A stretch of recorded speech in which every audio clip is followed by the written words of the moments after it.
Hey, hey, it's Yehudit Steinberg here once again for day seven in June of going live and talking to you about your planning your fusion wedding. And it's sponsored by the Jewish Interfaith Wedding Network. I am Yehudit Steinberg, and I'm the founder of Jewish Interfaith Wedding Network back in 2003, and also your host for the Jewish Wedding, the Jewish Fusion Wedding Talk Show. Now, every day, weekday in June, we go live on the Jewish Interfaith Wedding Network page. And we do this at 9 a.m. Pacific and 12 noon Eastern. Now, some of you that have joined us today or are joining us today may understand that it's a few minutes late. We had a little bit of technical difficulty before we got started, and we started a few minutes late. But let's get moving on what we have in store for you today. And today, our topic is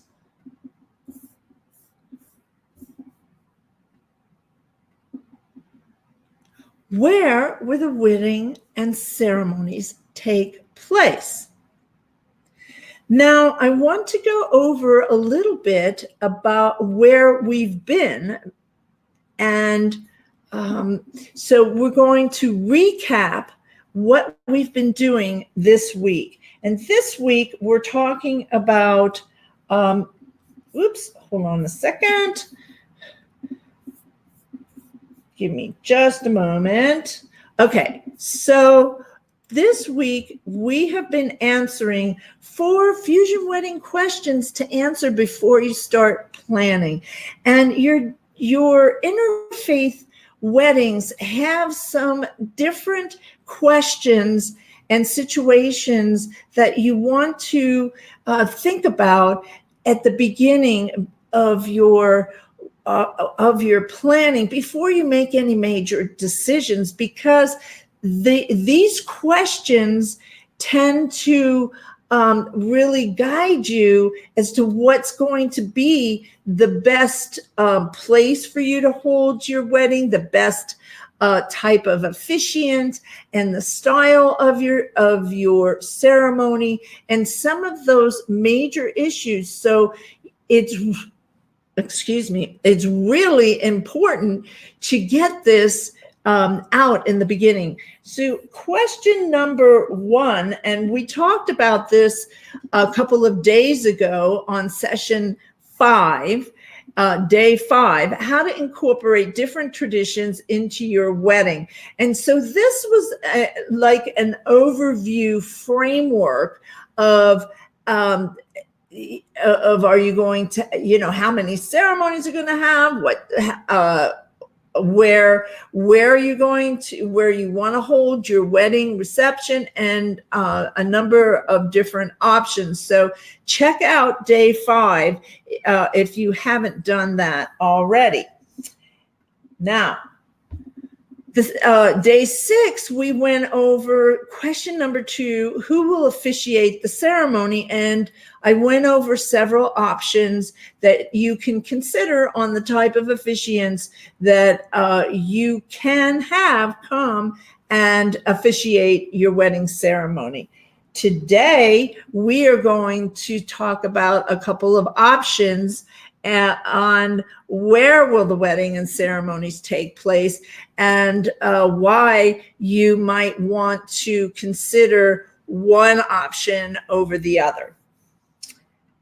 And then tomorrow we'll go over question number 4, how can each partner's tradition be honored during the wedding time? So how to choose the right location for interfaith ceremony. So let's delve into this right now. Again, there are more than one way to say I do. So there are more than one type of option in terms of where you decide to have your wedding ceremony and reception. And what to consider when choosing your ceremony location. Now, church weddings will, so one of the first questions that you may, and option is a house of worship. And that could be a church, it could be a synagogue. And will both families feel comfortable in that type of location? So the house of worship. Now, there are, okay, so it looks like I put the slide up twice, so you have to bear with me on that. Will both families feel comfortable? Now, if you're not familiar with Jewish tradition and Jewish families, then you may not be aware that there can be some real sticky points if, let's say, we're talking about a Jewish and Christian couple. One is Jewish, the other is Christian. And let's say the bride is Christian. Maybe she's Catholic. And all her life, she has been planning to have a Catholic church wedding and really excited about that. And now she's marrying someone who's Jewish, but is that Catholic church the place to hold her, her ceremony? And a lot of Jewish people, there are a couple of things for Jewish families that really gets them a little bit nervous. And one is what we call the J word, Jesus. Is Jesus going to be mentioned during the ceremony, the wedding ceremony? And for many Jewish people, especially if they belong to a synagogue and they're regular synagogue goers, if the parents are, if your fiance was brought up and was bar mitzvahed and still identifies very closely with their Jewish heritage, they may feel uncomfortable being in a church. Now, conversely, if you're thinking about a synagogue, then the other side could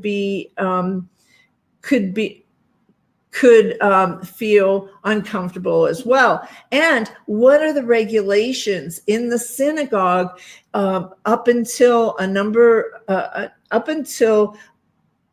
10 years ago? It was almost unheard of to have interfaith in a synagogue if the person was not, planning on converting.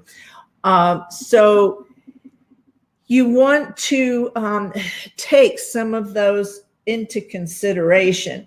The other thing to take into consideration is co-officiated ceremony, because can you perform a co-officiated ceremony in your place of worship? Now, I will tell you that over the years, my husband's a rabbi, and he does he's one of the few, he was one of the few rabbis that was open to co-officiated ceremonies. We have done a lot of co-officiated ceremonies. Most of them are not in a house of worship. However, we have performed ceremonies in house of worship and in a Catholic church. Now, one of those, well, at least one of those weddings, I helped the Jewish mother through the 9 months or so that we were planning this wedding, because she was, and I've had a few, the Jewish mothers tend to get really nervous about seeing and being part of a wedding in a Catholic church. And there's a big history with the Jewish people and the Catholic Church that I'm not going to get into at this point in time, but let's just say that there's been a lot of discomfort and some problems with anti-Semitism in the Catholic Church during history. So if you are looking to appease your future Jewish mother-in-law and you'd like to get off on a good foot, you may want to consider a different option than the church. Now, I'm going to go back and I'm going to stay on this for another moment. So one of the mothers that I coached 9 months through the planning process and assured her that it would work out okay. And we were in a Catholic church in San Francisco, and it did work out after the ceremony. She came to me and we had the rabbi and the priest from the church, and the parents were called up to the altar at a certain point in the ceremony, and we had the chuppah, the wedding canopy, the Jewish wedding canopy at that time, and she got to stand under it while the rabbi was giving some blessings.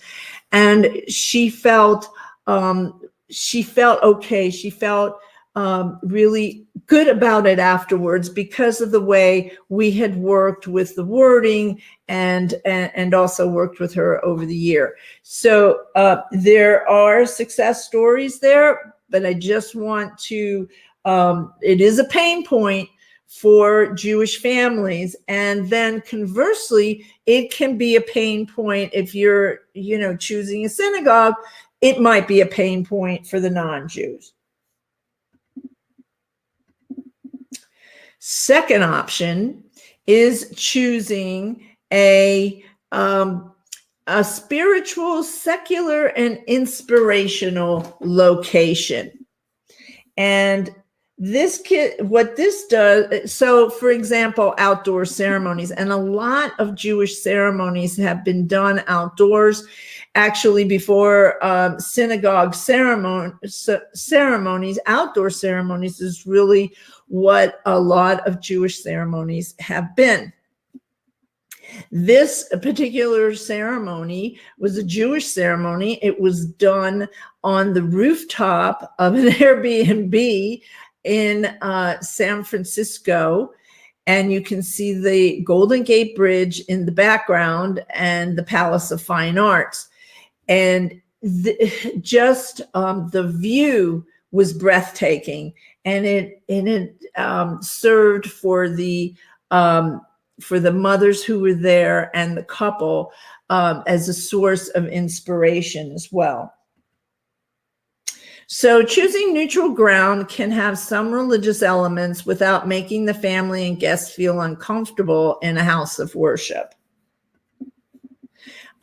Beach weddings, looking out over the ocean, can also provide a spiritual place, spiritual feelings, non-specific religion, and you can incorporate and make your ceremony as religious or non-religious, with traditions, non-traditions, as you choose.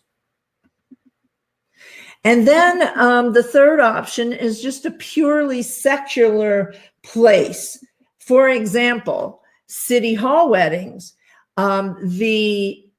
The downside of city hall weddings, and some couples now are choosing to have city hall weddings prior to their big reception. So they have this private wedding ceremony, and then they come to and invite all the guests to the reception. What tends to happen when you say, oh, well, we're going to get married at City Hall, then and the word leaks out to your parents, they want to attend. And a good example of this is really, if you want to watch Modern Family has an episode this season about getting a City Hall wedding, and I really highly suggest that you take a look at that. But some of the downsides of city hall weddings is they're very, very short. And you have like 10 to 12 minutes to do that ceremony. And there is limited guests. So if you wanted to have a ceremony that you didn't rent a space. Now, some city halls are different. And this is one of my favorite city halls to get married in, because it's absolutely gorgeous. San Francisco City Hall is actually very inspiring. It has a big rotunda and that sort of thing. And they do have spaces that you can rent for it's kind of reasonable, and you can have up to 40 people, and you can take an hour and have a little bit of refreshments afterwards. But if you just go in and want to have the wedding scheduled there with a clerk of the court, or bring your own officiant, those weddings are specific, and you don't necessarily get to choose your space of where that ceremony is going to happen. And you can't have a lot of people there. It's very limited, 5 or 6, I think, maybe 10, but but you have to check the requirements in the city hall that you choose. Then a lot of weddings are at hotels and banquet halls and museums and many different types and creative locations that you can have it in these days. Now, this is a ceremony. This is a wedding that we did at the Ritz-Carlton Half Moon Bay.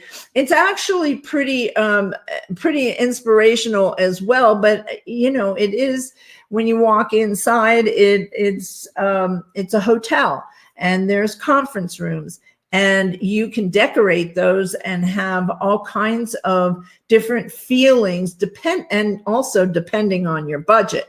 This particular wedding had a lot of religious significance in it, if that's what you're looking for. They had 2 ceremonies. They had a Hindu priest come in for the first ceremony, and then the second ceremony, and this is part of the second ceremony, the rabbi performed a traditional Jewish ceremony, and it went over very well, and it was very beautiful.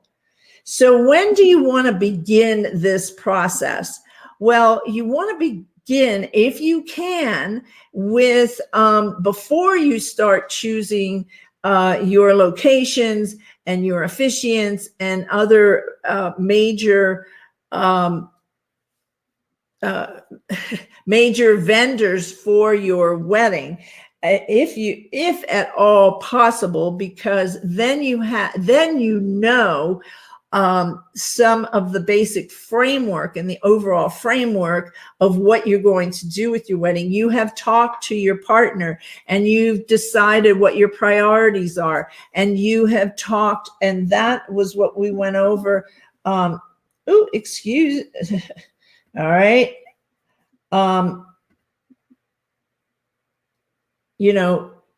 I'm going to go back again. So, and you've talked about your different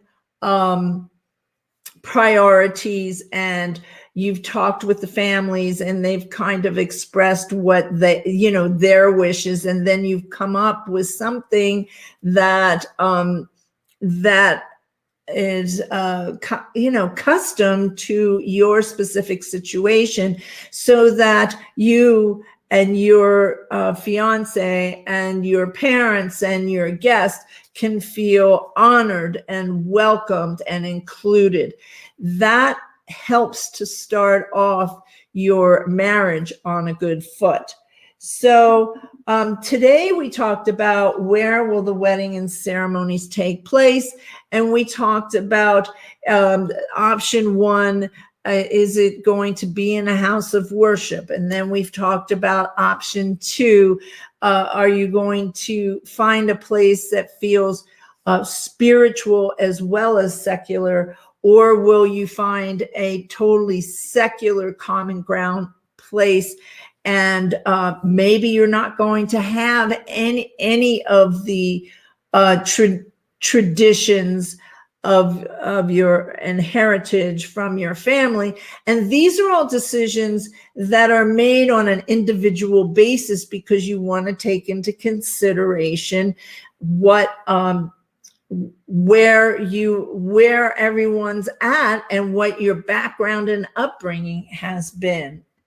So after you've answered question 1 and 2, you can then, and question 1 being how to incorporate different traditions into your wedding.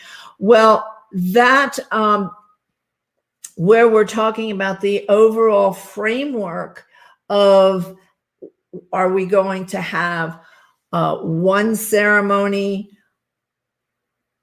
and one reception, or are we going to have 2 ceremonies and 1 reception, or are we going to have 2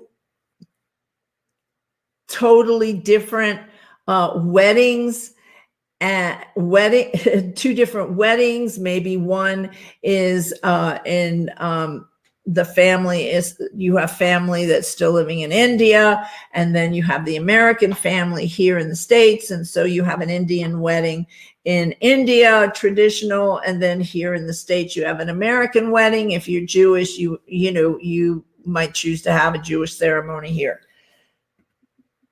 And then take a look at what type of an officiate, who will officiate the ceremony. Are you going to have a rabbi? Are you going to have a rabbi and a priest, or a cantor, or a non-denominational minister, or a celebrant, or a friend or family? And we went over that yesterday in day 6. So if you haven't seen those 2 episodes, take a look back on those and and ask yourself a few questions, and then come back to this to today about the types of ceremony and wedding locations that you're going to choose. So Mazel Tov is the Jewish word for celebration and congratulations. And that concludes our that concludes what I have for you today. And I wanted to remind you that you can subscribe to our show and not miss a really important episode. And the link is in the post on Jewish Interfaith Wedding Network. Also, this is your link on the screen of how you can subscribe to this show. During the month of June, we are going live every day, weekday, at 9 a.m. Pacific and 12 noon Eastern, except for today we went an hour late because we had a little technical difficulty. Anyway, that should conclude it. And I will see you tomorrow. And tomorrow, we're going to incorporate, we're going to talk about how to take the different traditions from the couple and incorporate it into the ceremony and into the wedding in a way that makes you and as a couple, you and your fiance and your families and your guests feel comfortable, feel included, and feeling warm and welcome. So we'll see you tomorrow. Take care. This is Yehudit Steinberg, and I am the host of the Jewish Fusion Wedding Show. Bye-bye.